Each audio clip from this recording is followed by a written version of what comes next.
My name's Evan, I'm 27, and about 6 months ago, I walked out of my parents' house for what I thought was the last time. I didn't slam the door. I didn't yell back.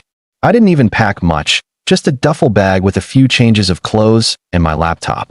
I was done. Completely done. And yet, here I was, sitting on my couch in my new apartment, staring at my phone as it buzzed nonstop with messages from my parents, their numbers flashing across the screen like a bad joke. It was almost funny. Almost. But let me back up. Because if you're reading this, you're probably wondering how I got here. Growing up, my parents weren't exactly warm. I wouldn't say they were outright abusive, but love in our house had conditions. I was the responsible one, the dependable one. The kid who never rebelled, never got into trouble, never gave them a reason to complain. My older brother, Zach? Oh, he was the golden child. He could do no wrong, even when he was wrong. He dropped out of college? He's just finding himself. Got fired from 3 jobs in a row. Corporate jobs just don't appreciate his creativity. Moved back home at 30 with no job and no real prospects. Times are tough for everyone. Meanwhile, I got my first job at 16, put myself through college on scholarships and part-time gigs, and started working in finance straight out of school. I never asked my parents for a dime. But you know who did? Zach. And guess who was expected to pick up the slack when our parents started struggling with their mortgage? Yeah, me. I didn't complain at first. I had the money, and they were my parents. They never outright demanded it, but the guilt trips were insidious. Mom would sigh dramatically when I visited, talking about how hard things had been lately and how we're just a little short this month. Dad would mention, completely casually, how Zach was trying so hard, but just needed a little more time to get on his feet. I knew what they were doing, and I let them do it. At first, it was just covering their utility bills here and there. Then it was groceries. Then a temporary contribution to the mortgage. Temporary stretched into every month. Soon, I was paying for almost everything outside of their car payments. And Zach, he just sat around the house, playing video games, acting like a guest in his own home. I gritted my teeth and dealt with it. I figured they were my family. Families help each other. But then, 6 months ago, things came to a head. It was a Sunday afternoon, and I had just finished a long week at work. I stopped by my parents' house like I usually did, bringing over a few groceries because I knew they would have forgotten to go shopping again. I walked in, bags in hand, only to find Mom sitting in the living room, arms crossed, lips pressed in that thin line she always got when she was gearing up to be angry. Zach was on the couch, as usual, looking completely unbothered, tapping away on his phone. Dad was standing in the kitchen, shaking his head like he was disappointed in me for something I didn't even know I'd done. I barely had time to say hey before Mom launched into it. We need to talk, Evan. That was never a good sign. I set the bags down, already exhausted. About what? Dad sighed, stepping forward. We've been talking, and we think it's time you contribute more. You make good money, and it's not fair for us to be struggling while you're living on your own, spending your paycheck however you want.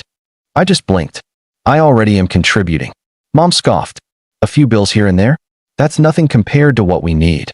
My hands curled into fists at my sides. I've been covering the mortgage for the past 2 years. That's not nothing. Zach, who had been silent up until now, actually had the nerve to roll his eyes. Come on, man. You know they've done a lot for us. It's just money. I snapped my gaze to him. Us? I don't see you paying for anything. That set Mom off. Don't talk to your brother like that. He's trying his best. I let out a humorless laugh. Really? Because from where I'm standing, all he's trying to do is set a world record for most consecutive hours spent doing absolutely nothing. Dad stepped in, voice sharp. Enough. We're asking you to step up. The house is too much for us to handle alone. If you were a good son, you'd take responsibility. Something in me snapped right then. I had given them everything. My time, my money, my patience. And it was never enough. It was never going to be enough. I inhaled slowly. Let me get this straight. You want me to take over the mortgage completely? Pay for everything, while Zach continues to do nothing. And you don't see anything wrong with that. Mom's lips thinned. We just thought, as our son, you'd want to help your family. And what exactly is Zach? I asked, voice dangerously calm. A houseplant. Zach sat up, glaring at me. I hate you, dude. I didn't ask for this. No, I said, grabbing my bag. But you sure did benefit from it. Mom stood up, anger rolling off her in waves. If you walk out that door, don't bother coming back. I stared at her for a long moment. And then, finally, I smiled. Okay, I said simply. And I walked out. No dramatic speeches. No yelling. Just done. I ignored the calls at first. Then the texts. I moved into my own apartment, finally free, and for the first time in my life, I felt like I could actually breathe. But today was different. Because after 6 months of silence, Dad finally texted me. Dad texted, "Why haven't you paid the mortgage this month?" I stared at the message for a second, then let out a slow exhale, feeling something dark and satisfied settle in my chest. I typed out my reply. I replied, "Oh, I thought I wasn't welcome." And then, my phone exploded with messages.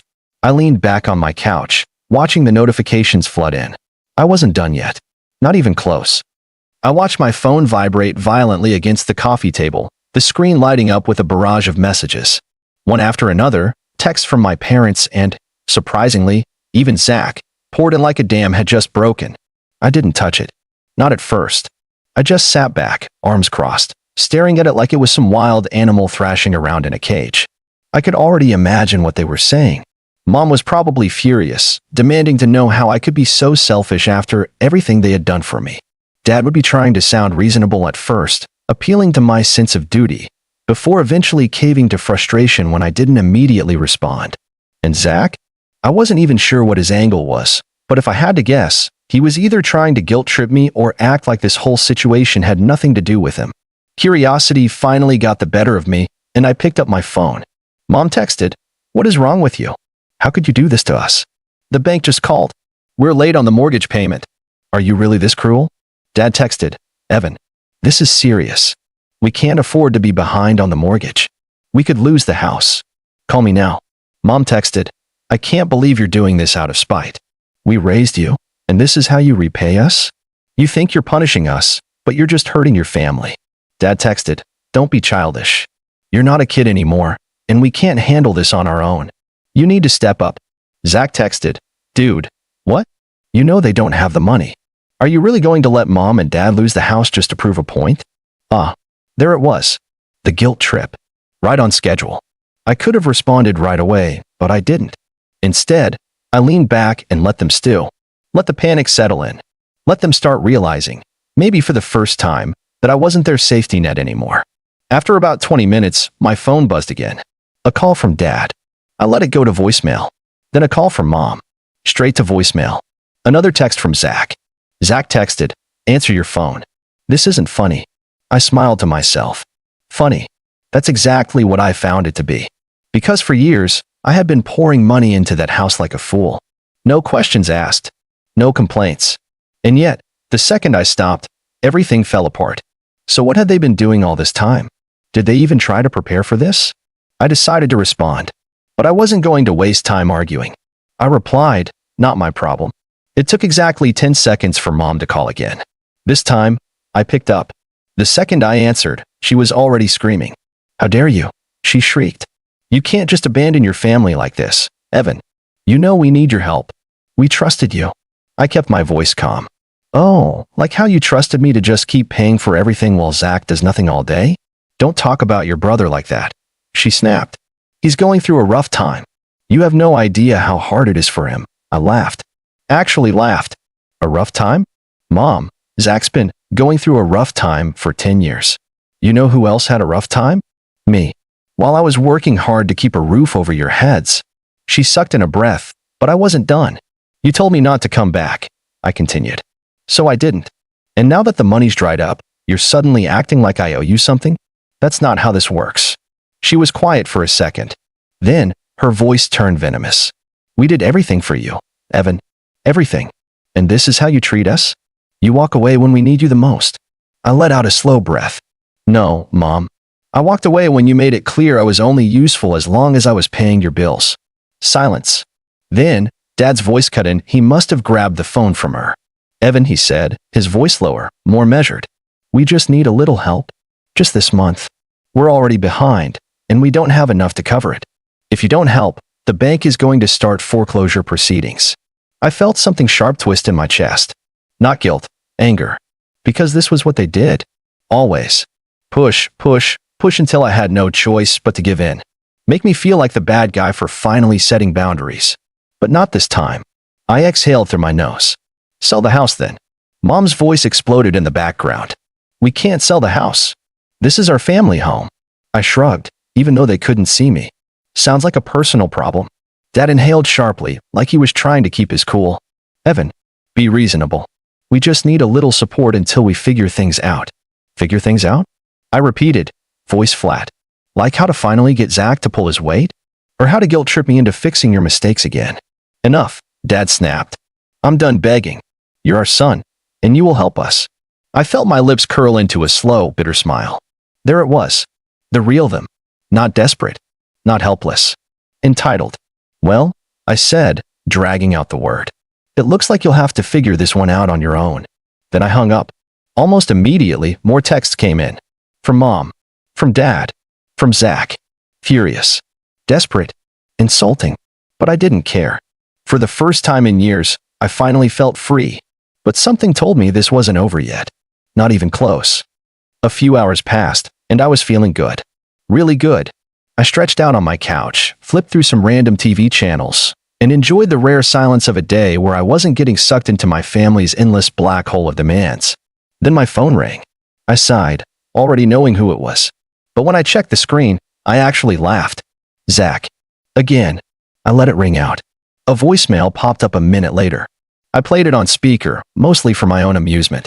Dude, Zach started, his voice low and serious, like he was some kind of mafia enforcer. You really messed up this time. Mom's crying. Dad's freaking out. You need to call them back and fix this. I rolled my eyes. Fix this. Like I had set their house on fire instead of just stopping my unwilling role as their personal ATM. I was about to delete the message when Zach's voice lowered even more, like he was about to deliver some real tough guy wisdom. You're being selfish, man. You think you're proving some big point, but all you're doing is destroying our family. I swear, if you don't pay the mortgage, I'll click. I deleted the voicemail before he could finish. Zach had always been full of empty threats. What was he gonna do? Yell at me harder? Beg for money aggressively? Before I could even put my phone down, another text came in. This time from Dad. You don't seem to understand the gravity of the situation. This isn't just about us. If we lose the house, you won't have anywhere to come back to, either. I laughed. Come back? Did they think I was going to come crawling back if they just let this go long enough? I tapped out a response. Me. I seem to be doing just fine without it. That must have struck a nerve, because 2 seconds later, my phone exploded with a call from Mom. Against my better judgment, I picked up. I hope you're happy, Evan, she screeched. No hello, no build-up, just straight to emotional terrorism. The bank called again. We have days before they take her home. How could you do this to us? I held back a yawn. You mean the home I apparently had no right to exist in anymore? That one.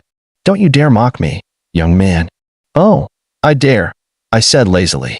I really dare. She let out a furious noise, somewhere between a gasp and a growl. I continued, my voice syrupy sweet. Mom, let's recap.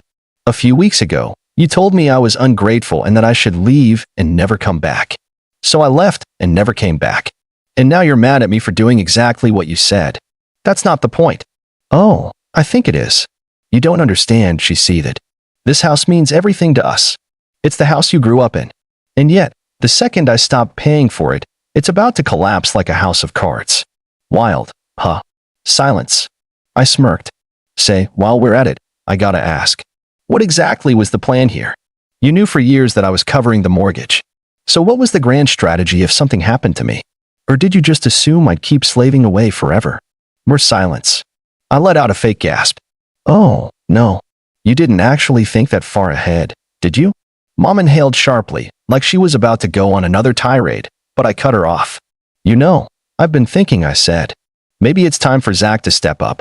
I mean, he does live there rent-free. Seems only fair, right? Mom actually had the audacity to laugh. Like I had just said the funniest joke she'd ever heard. Zach. She scoffed. Oh, Evan, don't be ridiculous. Zach isn't built for that kind of responsibility. Interesting, I mused. So what you're saying is that I, your other son, was just expected to do it? Because I was built for responsibility? You were always the responsible one, she sniffed. You always knew how to take care of things. Unlike Zach, you actually, I cut her off with a chuckle. A cold, Sharp one. Got it, I said. So I was punished for being responsible, and Zach was rewarded for being a leech. Thanks for finally saying it out loud. Evan, stop being dramatic.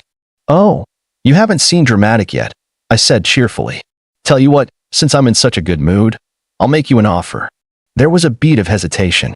What kind of offer? I'll call the bank, I said. Right now. Mom inhaled sharply, like she was about to cry with relief. You will? I grinned. Yeah.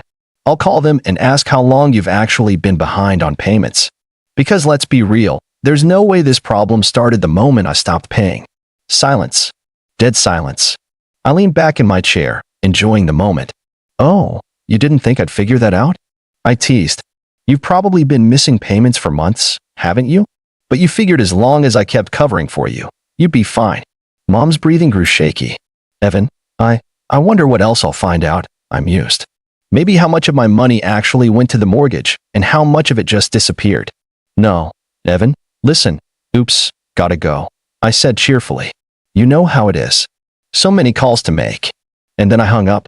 I could already imagine the chaos on the other end. Mom panicking. Dad pacing. Zach sitting there like a useless lump, wondering if this was the part where he finally had to be a functional adult. But this was only the beginning, because now I was really mad. The moment I hung up, my phone started blowing up again, calls, texts, voicemails. It was almost comical. 1 second, they were kicking me out like I was some useless extra in their perfect little family, and the next, they were desperately trying to reel me back in. Too bad for them. I wasn't biting.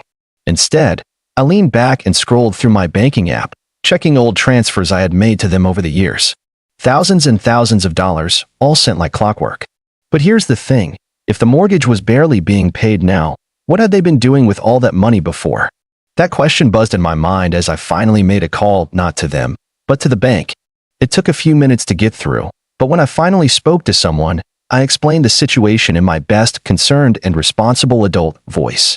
Hi, I used to handle my parents' mortgage payments, but I recently stopped. I just wanted to check the status of their account. The rep asked me a few questions, then put me on hold. And when she came back, the answer nearly made me laugh out loud. Sir, it looks like the account has been delinquent for nearly 8 months. 8 months. I ran a hand through my hair, suppressing a whistle. Wow. So, you're saying that even while I was sending them money, they weren't paying? Another pause. It appears so, yes. Now that was gold. I ended the call, a grin stretching across my face. Oh, they were done. But I wasn't done yet. I took a deep breath, then, for the first time since all this started, I actually called Zach back. The phone barely rang before he picked up. Evan. Finally. Dude, you need to fix this. Hey, quick question, I interrupted. Where do you think all the money I sent went? Silence. I pressed on. The bank says they haven't received a full mortgage payment in nearly 8 months. So where did it go, Zach? A long pause. Then, I don't know what you're talking about. I snorted. Oh, come on, man. You live there. You had to notice something. Mom and Dad suddenly buying more stuff? Taking trips? Where did the money go? He spluttered. Why does that matter? The point is, I cut in, they've been lying. They've been letting me pay while they pocketed the rest. And now they're only freaking out because they finally ran out of my money. Another silence. Then, suddenly, Zach let out a frustrated breath. You don't get it, Evan. There are parents. They needed help. Oh, trust me, I said, my voice dripping with sarcasm. I got that memo loud and clear. In fact, I got it on repeat, every month, for years. You're being cruel, Zach shot back. You're letting them suffer. No, Zach. I'm letting them face the consequences of their own stupidity. I could practically hear his jaw clenching. But before he could try another guilt trip, I hit him with the real kicker. You know, I was actually gonna feel bad about all this, I said. But after learning they were lying to me for almost a year? Nah, they can figure this out without me. You're making a mistake, Zach growled. I smirked. Yeah? We'll see. And I hung up. I barely had time to toss my phone on the couch before the next call came in. Mom. Of course. I let it ring. Then another call. Then another. And then, a text. Mom texted, we need to talk. Right now. I smirked and typed back. Oh, now I'm part of the family again? That's cute. Almost instantly, Mom texted, stop this. You're ruining everything. I cracked my knuckles, grinning. Ruining everything? No, no, no. I was just getting started. I sat back on the couch, staring at my phone. The messages from Mom and Dad were still coming through, each one more desperate than the last. My phone buzzed again, this time with a text from Dad. Dad texted, "I can't believe you're doing this. After everything we've done for you, you're going to let us lose the house? What kind of son are you?" I scoffed and shook my head. Everything they've done for me? If I had $1 for every time they manipulated me with that line, I could have paid off their mortgage myself. It was the same tired guilt trip tactic they always used, but not this time. I wasn't falling for it anymore. I opened my messages and fired back, typing each word with deliberate calmness. I replied, "Funny, I was just thinking the same thing. You both keep asking what kind of son I am, but it seems like I'm the only one who's actually been paying attention. I'm not the one who failed to pay the bills. I'm not the one who ignored the problem for months. Maybe it's time you both learn to deal with your own messes." My thumb hovered over the screen. I almost hit send immediately, but instead, I took a deep breath. I wasn't going to make this easy for them. This wasn't just about the mortgage anymore. It was about finally taking control back. I hit send. A few seconds later, Dad called. I picked up on the third ring, trying to keep my voice steady. "Evan, this isn't you. We raised you better than this. You know we've always been there for you." "Really?" "Because the only thing I remember is you always being there for your own convenience." I couldn't stop myself. The bitterness I had buried for years was finally spilling out.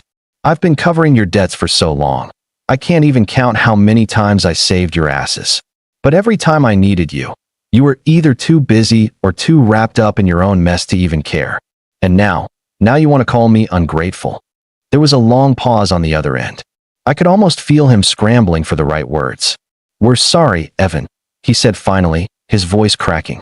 "We messed up. But please, we need your help. You know we're not going to make it without you." I paused, my fingers tapping the armrest. "No, Dad. You need to learn to stand on your own. You've been living off my generosity for too long. It's not my responsibility to fix your mistakes anymore. Please," he begged. "Don't do this. We'll pay you back, we swear." I couldn't help but let out a humorless laugh. Funny, because I've been waiting for that payback for years. "Where is it, Dad? Where's the appreciation for everything I've done?" More silence. Then, finally, he said, "Evan, I'm sorry. I was wrong. You've been more than generous, and I took you for granted.